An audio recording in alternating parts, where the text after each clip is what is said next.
नवचेतना idea video जन्मरू 3 वर्ष पिला माँ मान।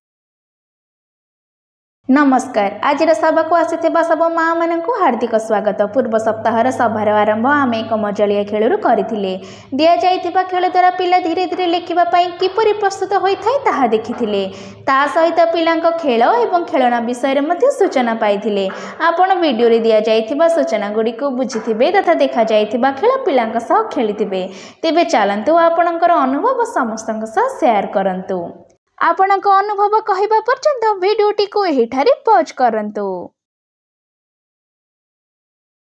चलंतु एबे आगामी गतिविधि करिबा जहार नाम हेउची मिली मिसी किछि करिबा।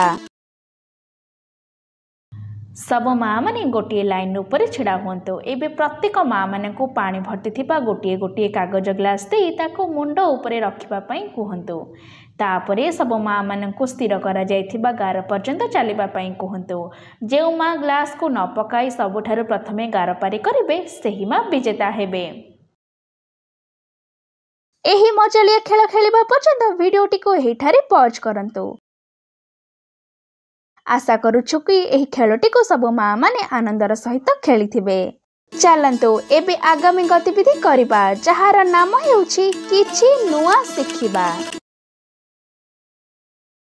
शिशुर पेटरे गैस हेबा एक साधारण समस्या। एही अवस्था शिशुर पेटरे वायु बा गैस फसी जाई पेटरे जंत्रणा हेबा सह से लगातार कांदी थाए। एहाको एड़ाइबा पई किछु उपाय मध्ये कुहा जायछि। चलंतु एही वीडियो माध्यम रे जानिबा। शिशुर पेटरे गैस लक्षण। जदि शिशु खाइबा समय लगातार कांदिबा आरंभ करे किंबा खाइबा समय मार स्तन छाड़ी दिए तेबे से असहज अनुभव करिथाए। तेणु आपण बुझंतु जे आपणक शिशुर पेटरे गैस समस्या रहिछि। शिशुर एही समस्या को दूर करिबा पई उपाय। ढकार कराइबा। शिशु को क्षीर पियाइबा परे ढकार देबा सुनिश्चित करांतु। एहा द्वारा पेटरे फसी रहिथिबा वायु बाहरी जाइथाए। पादर व्यायाम। शिशुर गोड़ को साइकेल चलाइबा भली हलांतु। यह गैस बाहर करिबारे सहायक होइथाए। पेटरे मालिश। शिशुर पेट को धीरे धीरे हालुका हाथ रे मालिश करंतु। यह गैस बाहर करिबारे सहायक होइथाए। मालिश पई आपण नडिया तेल किंबा ऑलिव तेल व्यवहार करि परिबे। पेटेई सोइबा। शिशु को पेटेई सोइबा द्वारा तार पेटरे सृष्टि हेउथिबा गैस मध्ये दूर होइथाए। एही सूचना बुझिबा पर्यंत वीडियोटी को एहिठारे पॉज करंतु। एही सूचना रो आपनको किपरि फायदा होई परिबो सब माँ जन जन करी दल रे कहंतु। चलंतु एबे आगामी गतिविधि करिबा जहार नाम हेउची घर को जाई पिलांक सह करंतु। देखा जाइथिबा गतिविधि गुडी करी पिला शरीरर अंग गुडीकर नाम तथा से गुडीकर कार्य विषय रे शिखिथाए। जन्मरू 6 मास पिलांक पई पिलार कान नाक एवं मुह उपरे आंगुठी रखी से गुडीकर नाम कहिबे।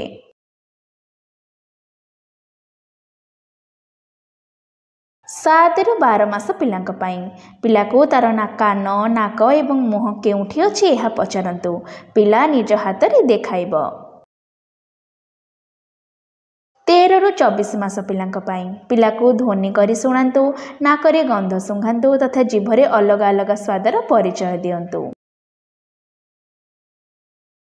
25 ରୁ 36 मास पिलांक पई पिलार आखि बंद करी ताकू जनाशुना 1 ରୁ 2टी ध्वनि सुनांतु। नाकरे गंध सुंघांतु एवं जिभरे स्वाद चखांतु एवं प्रत्येकर नाम पचारंतु। पिलांक बयस अनुसार खेल बुझिबा पर्यंत वीडियोटी को एहिठारे पॉज करंतु। आपणक एवं पिलांक भितरे संपर्क को आहुरी गभीर हेबा पई दिन रे किछि समय पिलांक सह बितांतु। दिया जाइथिबा खेल गुडीक पिलांक सह खेलंतु एवं आपणक अनुभव आमको अवश्य जणांतु। आजिर गतिविधि एठारे समाप्त हेउछि। एहिपरि नुआ नुआ सूचना एवं गतिविधि सह आमे पुणी थरे देखाइबा आगामी सप्ताह रे। सेही पर्यंत आपणकर एवं पिलामानकर जत्न नेउथिबे एवं हसी खेली रहुथिबे। धन्यवाद।